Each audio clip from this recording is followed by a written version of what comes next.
Aujourd'hui, on se retrouve pour un point lecture. Vous avez bien entendu, vous avez bien lu le titre de la vidéo. Ça fait combien de temps qu'on n'a pas parlé lecture? Très honnêtement, je m'en souviens même pas. C'est quel livre? C'est très français ce que je viens de dire. Je ne me souviens même pas de quel livre j'ai lu la dernière fois et de ce que je vous ai présenté. Donc il était temps de faire un point lecture. Je sais pas si ceux qui aiment la lecture sont encore là parce que j'ai beaucoup parlé de dev perso et de coloriage, notamment ces derniers temps. Mais voilà, la lecture est revenue en force, un peu en sous-marin, mais en fait je lis maintenant tous les jours et c'est vraiment ancré vraiment dans mon quotidien. Donc maintenant je lis 100% en numérique, sauf si vraiment j'ai gardé des livres voilà, que j'ai pas encore achetés en e-book, mais je lis 100% en numérique et ça me change tellement la vie. Donc actuellement je n'ai plus que 2 liseuses, j'ai encore ma Libra Kobo Libra 2 qui apparemment commence à se faire rare et à côté à cause de la sortie de la Libra Color. Et j'ai ma Kindle Oasis achetée d'occasion que je vous ai présentée récemment. Alors, si je regarde vers le bas, c'est parce que je me suis fait une petite liste des lectures que je devais vous parler, dont je devais vous parler. La fille qui lit mais qui fait plein de fautes à l'oral, ça fait très longtemps. Ouh là là, on va s'y remettre. On va commencer d'abord par la romance. J'ai lu, alors c'est pas forcément dans l'ordre chronologique de mes lectures, j'ai relu les tomes 1 et 2 des Campus Driver. Alors ça c'était, je les ai relus sur mon ancienne Kindle Paperwhite que j'ai revendu depuis. Ouais, vous allez voir, c'est un trafic de liseuse au fur et à mesure. Mais bon, j'ai changé pas mal en peu de temps. Ma petite liseuse Kindle Paperwhite qui du coup est partie dans les mains de quelqu'un d'autre et qui a fait une heureuse.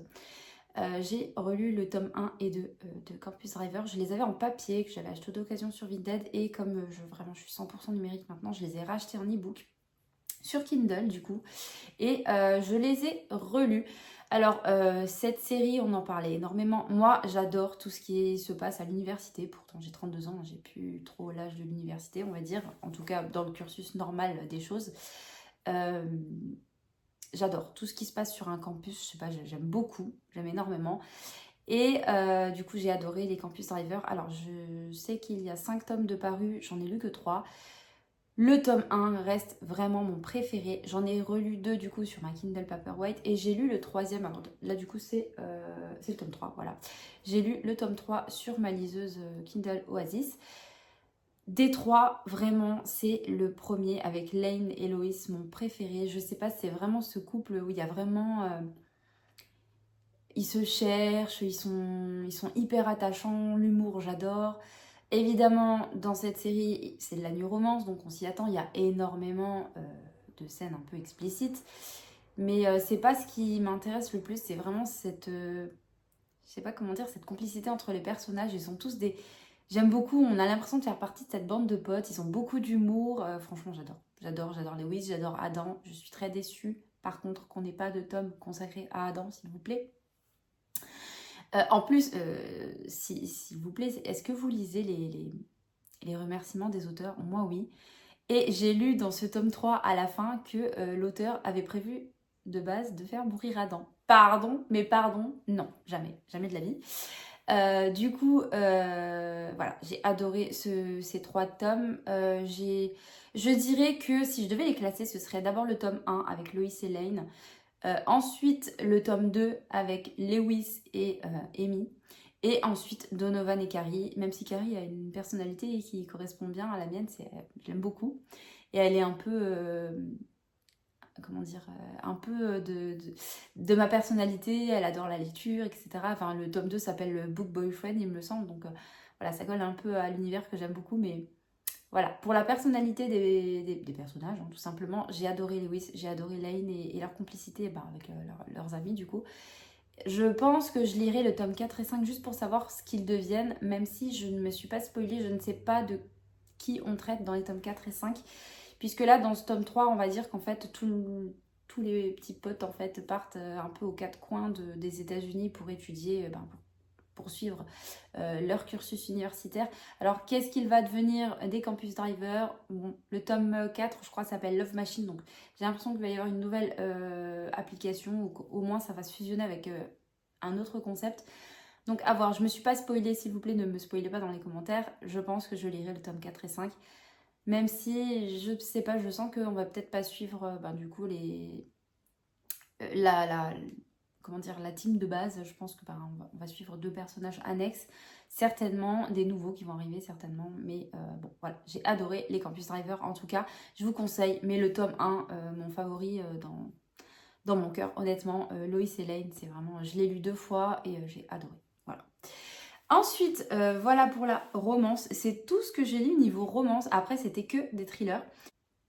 Je vais vous montrer bien sûr en incrustation, il est ici, hop. This books kills. Hyper joli l'accent anglais. C'est de Ravenna Guron, c'est chez PKJ. Honnêtement, j'ai pas énormément de souvenirs. C'était sympa, c'était un petit thriller ado. Le pitch de base, c'est quoi? Alors, selon mes souvenirs, je vais peut-être pas être hyper fluide dans mon résumé, mais ça se passe du coup dans un lycée, il me semble, hein, vraiment de mémoire. C'est des adolescents de toute façon. Et en fait, il y a un devoir qui est demandé par un des profs. Et donc, il y a 2 filles qui se mettent en groupe pour, je me rappelle même pas, je crois qu'elle s'appelle Jess, la personnage principale. Elle va écrire du coup un livre. Et en fait, avec un meurtre à la fin. Et en fait, le pitch de son bouquin va se passer en vrai. En fait, le plot twist qui va être le meurtre, en fait, va être... il y a quelqu'un en fait qui va s'en inspirer pour tuer quelqu'un dans le lycée où ils sont, et forcément elle va faire partie des suspects, etc. C'était pas mal, mais honnêtement ça m'a pas non plus 100% marqué. C'était pas un truc où je fais waouh. C'était un petit thriller ado très sympa qui fait passer le temps, qui se lit très bien, mais voilà, c'est pas quelque chose qui va me laisser une trace indélébile, en tout cas dans mon esprit. C'est pas le meilleur thriller ado que j'ai lu pour l'instant. Honnêtement, en thriller ado, je crois que j'ai pas détrôné encore les 2 premiers tomes de Meurtre mode d'emploi de Holly Jackson, il me semble. J'ai tellement été happée par ces lectures que j'ai du mal à trouver un peu cette même sensation, et peut-être que mes attentes doivent être revues à la baisse. En tout cas, books kills, il y a trop de S, c'est trop compliqué pour moi à dire fluidement, en tout cas, de manière fluide. J'ai bien aimé, franchement, il a le mérite d'être sympa.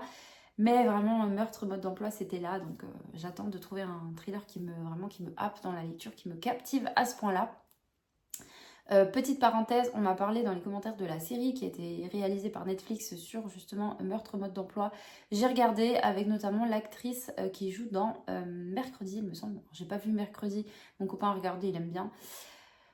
J'ai bien aimé, c'est assez fidèle, mais clairement ça vaut pas le bouquin. Si vous avez l'occasion de lire le bouquin avant la série, faites-le, parce que c'est tellement plus addictif, il y a tellement plus de détails, c'est toujours le cas, mais c'est une bonne adaptation. Mais je sais pas, ça m'a paru un petit peu niais, ça manquait un petit peu de peps, c'était pas aussi haletant que dans le bouquin. En tout cas, je vous conseille fortement la lecture des 2 premiers livres. Le 3e n'est jamais paru en français. Je l'ai acheté, il est là, hein. Je l'ai acheté en anglais à 99 centimes. Mais bon, voilà, moi, lire en VO, pourtant je comprends bien l'anglais, mais voilà, je suis pas du tout bilingue, et j'ai pas non plus un niveau comme ça. Donc du coup, c'est un peu plus difficile pour moi d'avancer rapidement. Là, je suis toujours à 6%, je l'ai pas rouvert depuis longtemps. Mais ça se lit, hein. Et puis c'est très pratique sur liseuse, vous pouvez instantanément traduire les mots que vous ne connaissez pas avec le dictionnaire intégré. Donc c'est pour ça aussi que j'adore les liseuses.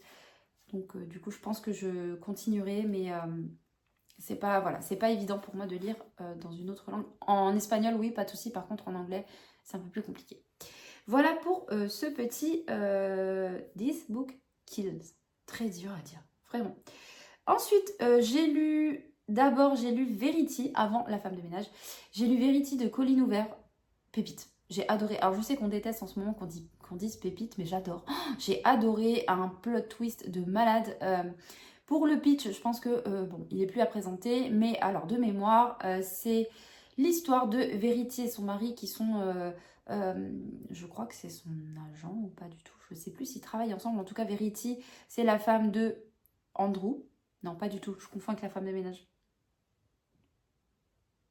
Non, Andrew, c'est dans La femme de ménage. Je ne sais plus comment s'appelle le mari de Verity. Je confonds parce qu'en fait, c'est quand même des thrillers un peu domestiques. Et il y a quand même comme j'ai enchaîné les deux, il y a quand même quelques similitudes dans la construction du bouquin, donc j'ai tendance à les confondre.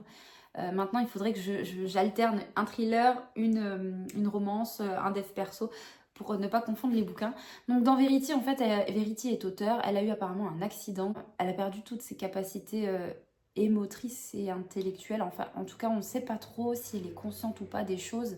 Elle est complètement, démunie, elle peut plus bouger, elle est complètement dépendante en fait. Et elle avait commencé une série de bouquins, je crois qu'elle écrit des thrillers, il me semble. Et du coup, comment s'appelle Oh, j'ai plus de... Je confonds les personnages de La femme de ménage et de Verity.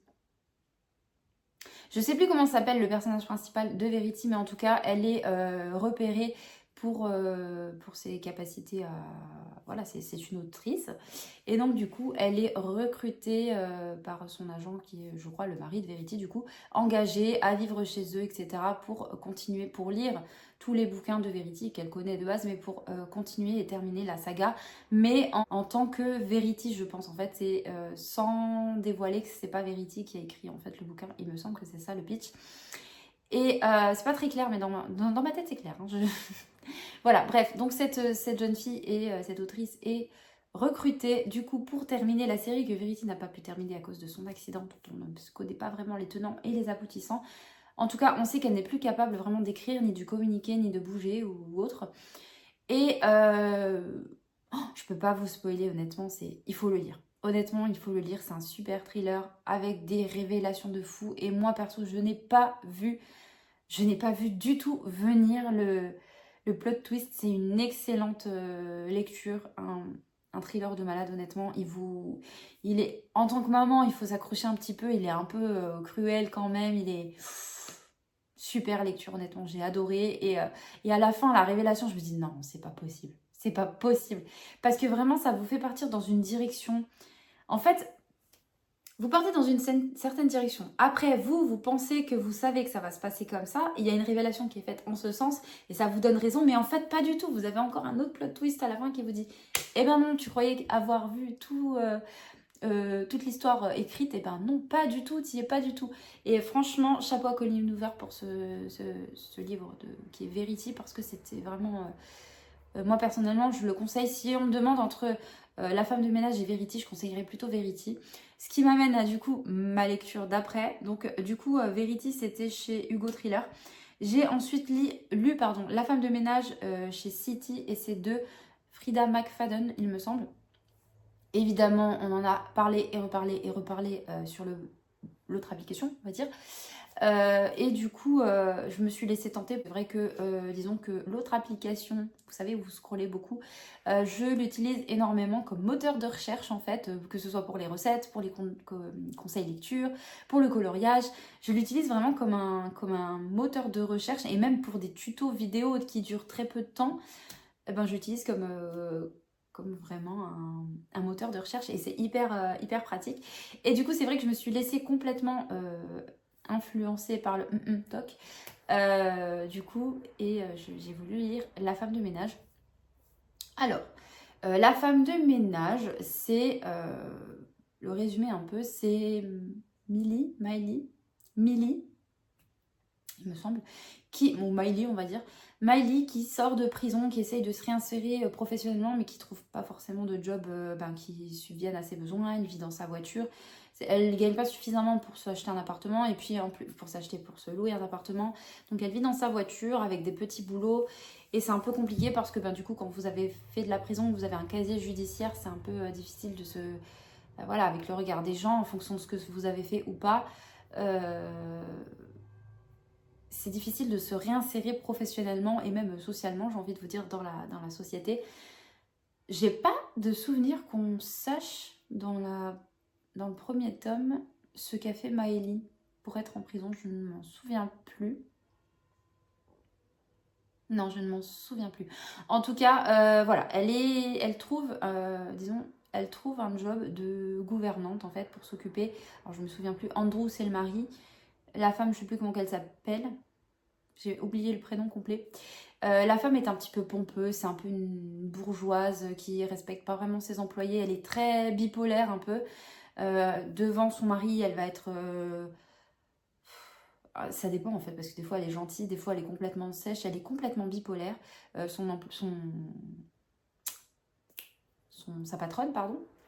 Donc pareil, Miley va vivre, donc c'est pour ça que ça se rapproche un petit peu de Verity. Miley va être embauchée par ce couple-là pour s'occuper de sa fille, du ménage, etc. Pour aider un peu la femme du couple, je me rappelle plus du tout son prénom. Et du coup, elle va vivre chez eux. Et vous voyez, ça se ressemble un petit peu dans le pitch de Verity, c'est qu'elle va vivre chez eux, c'est un peu un huis clos. Et pareil, on est quand même pas mal surpris, on s'attend à ce que le méchant ce soit tel et tel personnage, et en fait pas du tout, mais en même temps on sait pas trop. Voilà, donc il va y avoir vraiment un huis clos comme ça, avec une histoire derrière, et puis avec le passé de Miley, c'est... Voilà, il va falloir coudre avec. Je peux pas vous en dire trop sans vous dévoiler toute l'intrigue. J'ai lu que le tome 1. Il y a quand même un petit peu de lenteur. Après Verity, c'était, encore une fois, c'était quand vous avez une très très très bonne lecture. Je pense que c'est peut-être pas le meilleur plan de lire un livre du même genre tout de suite après parce qu'on a tendance à comparer.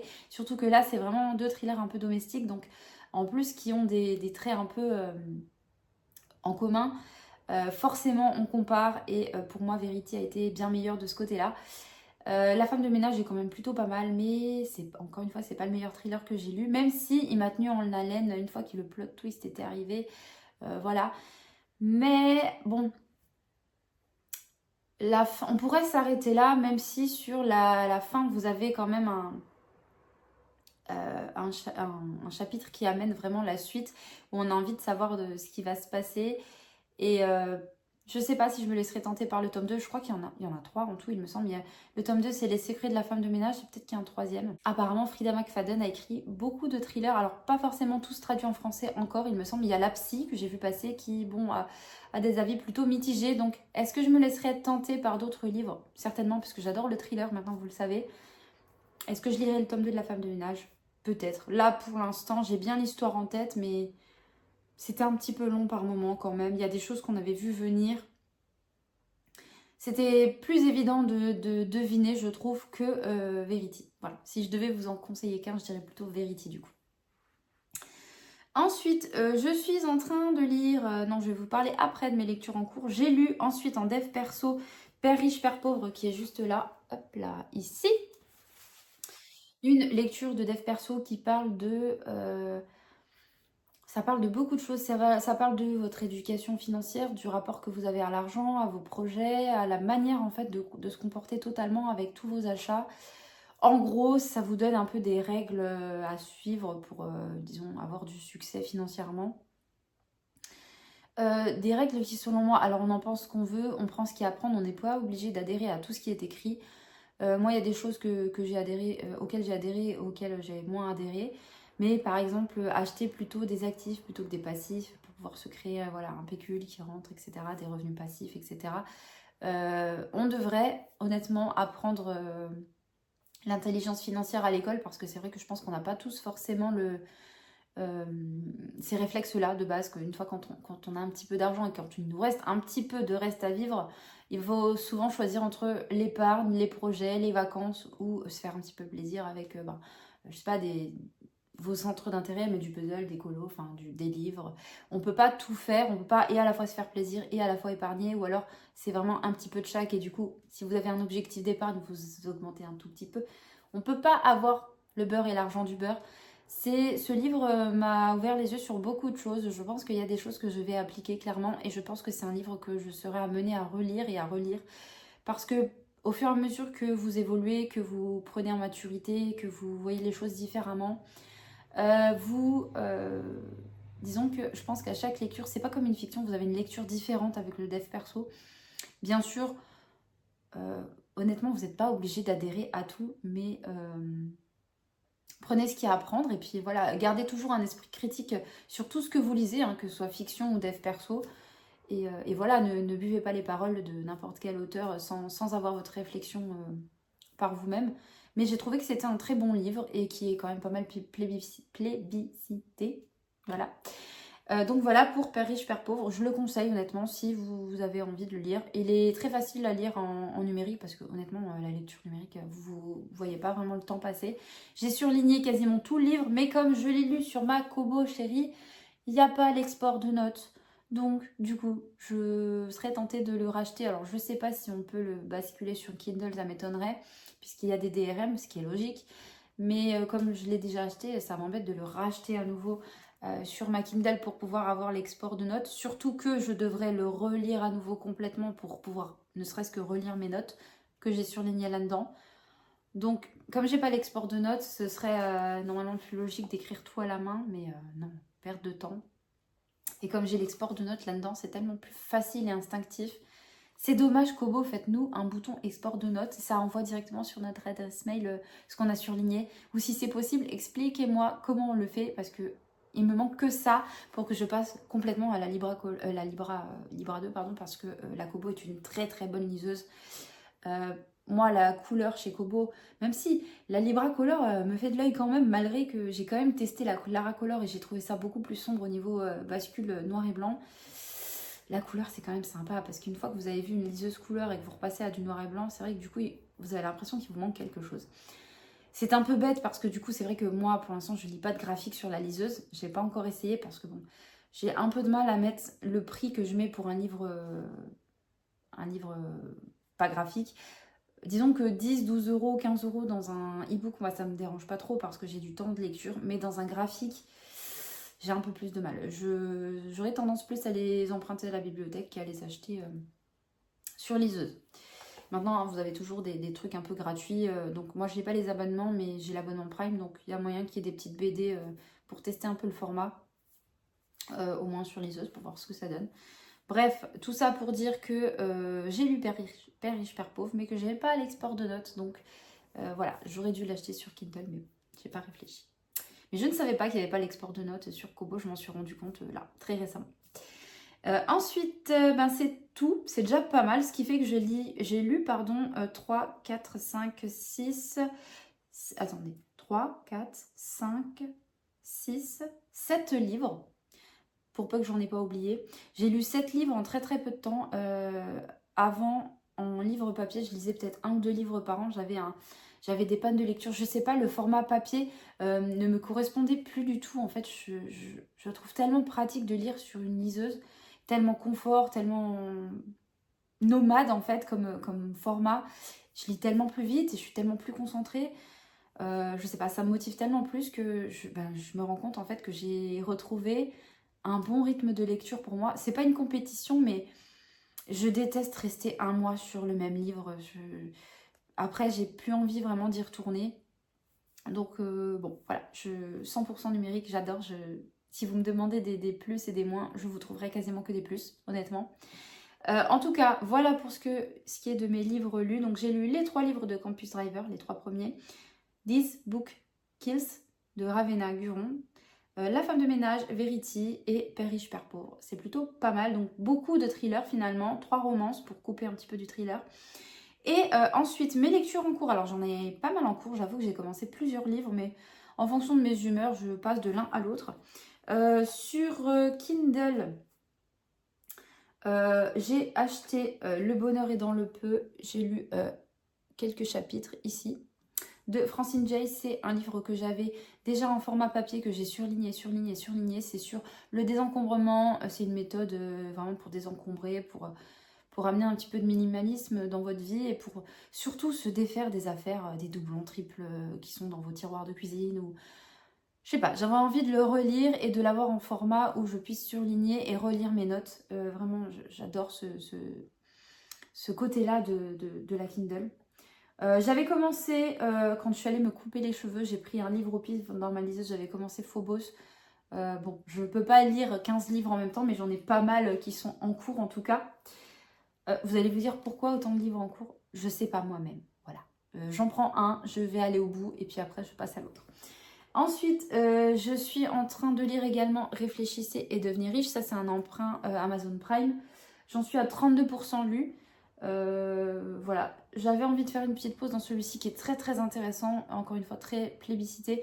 Là je suis dans un chapitre pareil, c'est pour faire un peu écho à Père riche, Père pauvre. Ça parle de comment réussir dans la vie, faire du succès, etc. C'est un peu plus... disons que ça vous donne pas non plus... Ça amène la réflexion en fait, ça vous donne pas toutes les clés en main et ça amène la réflexion sur votre propre vie. Et moi j'aime beaucoup réfléchissez et devenez riche. Faut pas se fier au titre, c'est pas un truc oui demain vous allez devenir riche comme ça. Non, ça demande du travail, etc. Et ça amène un côté aussi, le meilleur investissement que vous puissiez faire en premier investissement, c'est pas un investissement financier, enfin oui et non, c'est investir en vous-même, en vos compétences, en vos connaissances, en vos formations. Donc parfois les formations, les compétences demandent voilà, de mettre de l'argent dans des formations, dans des livres. Vous pouvez toujours contourner un peu le problème oui, c'est français, en vous faisant une carte, en vous inscrivant à une bibliothèque où il y a des livres qui peuvent vous donner des compétences sur des choses que vous voulez approfondir. Enfin voilà, là je suis dans un chapitre où vraiment on nous indique que vraiment c'est l'investissement en soi, c'est le meilleur investissement qu'on puisse faire parce que c'est en vos capacités. En fait, c'est vos capacités, vos compétences en fait qui vont vous faire évoluer. Et plus vous apprenez, il faut toujours rester enseignable, pardon. Faut toujours rester enseignable et ne jamais se reposer sur ses lauriers ou sur ses acquis parce qu'il y a toujours à apprendre, il y a toujours de nouvelles choses. Et c'est vrai que moi j'ai un peu ce côté curieux j'adore lire sur plein de sujets différents que je maîtrise pas totalement, mais j'aime bien apprendre un petit peu de chaque chose et voilà, même pour ma culture générale. Donc Réfléchissez et devenez riche, c'est un livre très sympa, très facile à lire également, peut-être moins en format papier si vous n'êtes pas à 100% dedans, mais en tout cas, je l'ai aussi en papier d'ailleurs, mais je l'ai repris sur liseuse. Du coup là, il est gratuit puisque dans la base Prime Reading, mais voilà, je vous le conseille également. Qu'est-ce que j'ai en cours? C'est tout, donc c'est déjà pas mal. Donc sur Kindle, j'ai 1, 2, 3 livres en cours. J'ai acheté, alors c'est marqué 1% lu, mais c'est simplement parce que je l'ai ouvert pour avoir la couverture devant. J'ai acheté, donc en achat, on va dire que c'est un petit haul e-book, Comment se faire des amis de Dale Carnegie, qui est aussi très publicité dans le monde du dev perso. C'est votre, à mon avis, je ne sais pas, je ne l'ai pas encore lu, mais c'est votre rapport aux gens, la manière de vous exprimer peut-être. J'ai hâte de le lire. Il m'a été conseillé par parce que je suis en train de passer un bilan de compétences en vue de peut-être me réorienter professionnellement, parce qu'en ce moment je suis un petit peu perdue professionnellement, je me pose énormément de questions. Du coup, voilà, j'en parle pas énormément parce que voilà, je n'ai pas nécessairement envie que ça se tâche au boulot, même si ça n'engage à rien, c'est simplement pour faire un point. Donc il m'a été conseillé par mon coach, donc j'ai acheté Comment se faire des amis de Dale Carnegie et je pense que je mettrai peut-être en pause des fictions et même les Réfléchissez et devenez riche pour lire celui-ci et voir un peu ce qu'il en ressort. Si ça vous intéresse, je vous en ferai un retour. Et du coup, pas mal de lectures en cours là-dessus, mais en fait, ça dépend de mon humeur. Au fur et à mesure, je change. Mais voilà pour ça. Et ensuite, je suis, depuis un bon moment, je pense que ça fait plus d'un mois que je suis sur ce livre, à mon avis. Et ça commence à me... Voilà. C'est Remember the Cheerleaders de Cara Thomas, c'est chez Phipps. Phipps, je crois que c'est une sous-collection de Brajlon, il me semble. C'est ça, de spécial thriller. Pardonnez-moi si je me trompe, ça fait très longtemps que j'étais pas très au fait de toutes les nouvelles maisons d'édition ou collections qui sont sorties, mais si je me trompe pas, ça fait partie du groupe Brajlon, Milady Castelmore, il me semble. Mais n'hésitez pas à me le dire, et qu'il me semble que c'est une collection spéciale thriller. Dont pas mal de romans de Cara Thomas font partie, il me semble. Alors, de quoi ça s'agit ? Il s'agit de... comment s'appelle-t-elle ? Monica. Il s'agit de Monica, qui est une jeune fille adolescente qui a perdu sa sœur il y a 5 ans en arrière. Sa sœur qui faisait partie d'un groupe de cheerleaders. Je ne crois pas que ce soit le groupe entier, mais beaucoup de cheerleaders sont mortes par différents procédé, elles sont pas mortes toutes au même moment, enfin en tout cas pas forcément la même nuit il me semble, mais elles sont mortes toutes à peu près à la même période et on se pose la question pourquoi, quelle est cette malédiction du cheerleading, pourquoi? Et donc du coup Monica est la sœur de Jen qui est décédée aussi. Jen, on suppose, ça a été classé comme un... Parce qu'il me semble qu'il y avait 4 autres filles. Il y avait... Ah non, je me rappellerai jamais de toutes les filles. Juliana, Suzanne, et il y a 2 autres prénoms. Mais je ne m'en souviens plus. Bon bref, 4 filles sont décédées, faisaient partie du cheerleading, pardon, de l'équipe de cheerleader. 2 sont mortes dans un accident de voiture et 2 ont été assassinées, poignardées, il me semble, ou des coups de feu, je ne sais plus. C'est vous dire si ça fait longtemps que j'ai commencé le livre. Et Jen est morte après et ça a été conclu comme un suicide. Monica, qui est sa petite sœur, du coup, 5 ans plus tard, continue son cursus scolaire pardon, et forcément dans le même lycée que sa sœur. Elle fait partie d'une équipe de danse. Et forcément, elle côtoie encore des frères et sœurs de ces personnes qui sont décédées. C'est un peu le même lycée, donc ça reste un peu c'est encore dans toutes les têtes, dans les conversations. Il y a des cérémonies d'hommage qui sont organisées chaque année, etc. Et ça pèse beaucoup à Monica. Et elle voudrait... elle est persuadée en fait que Jen ne se serait pas suicidée. C'est pas son genre, c'est pas sa sœur. C'est pas sa sœur de faire ça, de faire un geste pareil sans aucune explication, outre mesure. Et du coup, elle mène un petit peu son enquête, vous vous en doutez. Elle recontacte des personnes qui ont côtoyé les filles, etc. Et elle met tout bout à bout. Et j'en suis là. Je suis à 76%. J'ai l'impression de ne pas arriver au bout. Alors, je sais pas si c'est parce que je l'ai tiré en longueur. Mais normalement, les thrillers, je les bouffe assez rapidement. Donc, je les dévore plutôt rapidement. Donc, je sais pas si c'est moi, parce que ça fait plus d'1 mois que je suis dessus, ou si vraiment ça traîne en longueur, mais je trouve que ça manque un peu de... Ça bouge pas trop, quoi. Honnêtement, c'est pas... On s'attache pas nécessairement au personnage. Il y a des choses qu'on semble voir venir, on soupçonne un peu, mais il n'y a pas cette étincelle qui fait que j'ai envie de le finir dans la nuit, de vraiment un chapitre et un chapitre et un chapitre après chapitre. Ouais, c'est long je trouve, donc c'est pas le meilleur des livres. Pourtant, j'ai déjà lu des livres de Cara Thomas, il me semble. Je me demande... Non, The Weeknd, c'était de Natasha Preston, il me semble. Est-ce que j'en ai déjà lu de elle? Je ne sais plus si le Weeknd, c'était de Natasha Preston ou de Cara Thomas. J'ai plus souvenir, je me rappelle plus. Mais en tout cas, bon, c'est sympa parce que ça se passe au lycée. Moi, j'aime tout ce qui est lycée-université. Mais ouais, ça tire en longueur, c'est pas le meilleur, je pense que c'est pas le meilleur, pourtant il était plutôt bien noté, c'était le pitch qui m'intéressait le plus dans ceux que je voulais lire de Cara Thomas, et en fait je suis un petit peu déçue, donc je pense que je vais aller au bout, et puis je vais voir ce que ça donne, je vous en dirai des nouvelles. Voilà pour mes lectures en cours et mes lectures passées. N'hésitez pas à me dire ce que vous en pensez de ce format qui revient, de bilan un peu lecture. Je pense que je vais l'appeler, comme les coloriages terminés, ça va être livre terminé tout simplement, plutôt que update lecture ou comment on appelait ça? Point lecture. Je vais l'appeler mes livres terminés, comme ça ce sera clair, net et précis sur le sujet de la vidéo. N'hésitez pas à me dire ce que vous en avez pensé, si ça vous plaît que je reparle de livres, parce que ça me tient à cœur, parce que c'est vraiment quelque chose que j'aime beaucoup. Maintenant, je prends plusieurs minutes par jour pour lire, même heure, je dirais pas heure, parce que du coup, le soir, je m'endors assez rapidement, parce que j'ai un boulot quand même physique, hein, je bosse en grande distribution, donc, mais je m'endors plutôt que de m'endormir sur l'autre application où on scrolle beaucoup. Je prends ma liseuse et je ferme mon téléphone en mode avion. Et je m'endors beaucoup plus rapidement et beaucoup plus facilement. C'est très souvent que des fois, en plus, j'ai mon doigt qui rip, alors je surligne des passages alors que je suis en train de dormir. Parce que vous pouvez bouger avec les boutons, mais vous pouvez également... L'écran change aussi de page si vous ne voulez pas vous servir des boutons. Sur celle-là, comme sur la Kindle. Donc du coup, des fois, je me retrouve 6 pages plus loin. J'ai des passages surlignés parce que je me suis endormie dessus, en fait, avec le doigt dessus. Mais je dors beaucoup mieux depuis que je lis le soir plutôt que d'être sur les applications où on scrolle sans arrêt. Donc je vous conseille d'investir dans une liseuse, honnêtement, ou un livre, mais vous me connaissez, je suis beaucoup plus liseuse.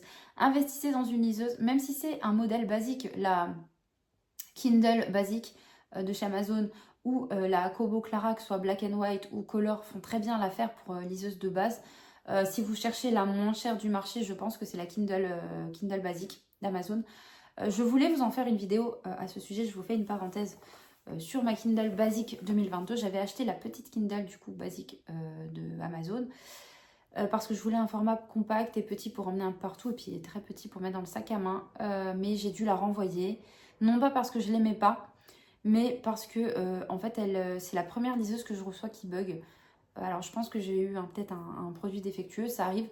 Le processus de SAV Amazon est très très bien fait. À peine vous déposez le colis, vous n'avez même pas besoin de l'emballer. Moi j'ai emballé un peu de bulles parce que normalement vous ramenez le carton de la liseuse, mais c'est un simple carton la liseuse, donc j'ai mis un peu des bulles quand même.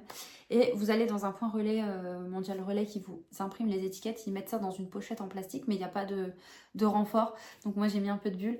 Et puis dès que c'est bipé, en fait, ils vous remboursent déjà sur votre compte, donc ça prend 5 à 7 jours pour avoir le virement.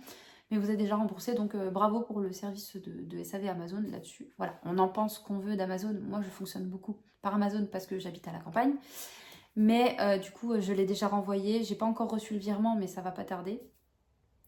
Et malheureusement, en fait, quand je voulais vous la présenter, je voulais faire une petite présentation. Mais malheureusement, quand j'allais dans les paramètres, que je voulais changer un peu l'interligne, la taille de la police et tout, ou que j'aille même dans la boutique Kindle, en fait, pour chercher des livres à lire, j'avais souvent une page blanche et ça buguait du coup complet, écran blanc. Et pas moyen de faire autre chose que de la redémarrer avec le bouton. Donc j'ai décidé de la renvoyer parce que quand ça coûte quand même 100 €, j'ai pas envie de garder une liseuse évidemment qui est défectueuse. J'ai demandé un remboursement et pas un retour parce que ça m'a un petit peu refroidi. Donc voilà, mais il y a des rumeurs à nouveau moi j'ai entendu des rumeurs, alors du coup de Kindle Paperwhite Color, enfin d'une couleur, en modèle Scribe et Kindle Paperwhite. Je suis un peu déçue parce que moi, alors c'est des rumeurs, il n'y a rien d'avéré encore, mais moi j'attendais un modèle bouton avec couleur chez Kindle. Alors évidemment, s'ils sortent une Paperwhite couleur, je vais la prendre. Mais j'aime bien les boutons. Pourquoi vous faites pas une Oasis avec bouton? Regardez comme la Libracolor marche bien, il nous faut des boutons. Bref, voilà pour cette parenthèse. Du coup, je ne vous présenterai pas malheureusement la Kindle basique 2022. Désolée pour ceux qui attendaient cette vidéo. J'espère que ce format vous aura plu. Cette vidéo est très très très longue. J'espère quand même que vous resterez avec moi jusqu'à la fin du coup. Et n'hésitez pas à me dire si vous avez lu certains des livres que j'ai présentés. Je pense que oui, parce que c'est quand même des livres qui ont été très en vogue ces derniers temps. Tous les livres que j'ai lus finalement, à part le livre de dev perso, sont très connus sur le Umtok. Donc voilà. À mon avis, vous êtes beaucoup à les avoir lus. N'hésitez pas à me donner vos avis, si vous êtes un peu de mon avis à moi, ou si vous êtes vraiment dithyrambique sur vos lectures. Voilà, je vous dis à très bientôt pour une nouvelle vidéo. Merci de m'avoir suivi jusque-là. Et puis, re-bienvenue au point lecture du coup. Salut!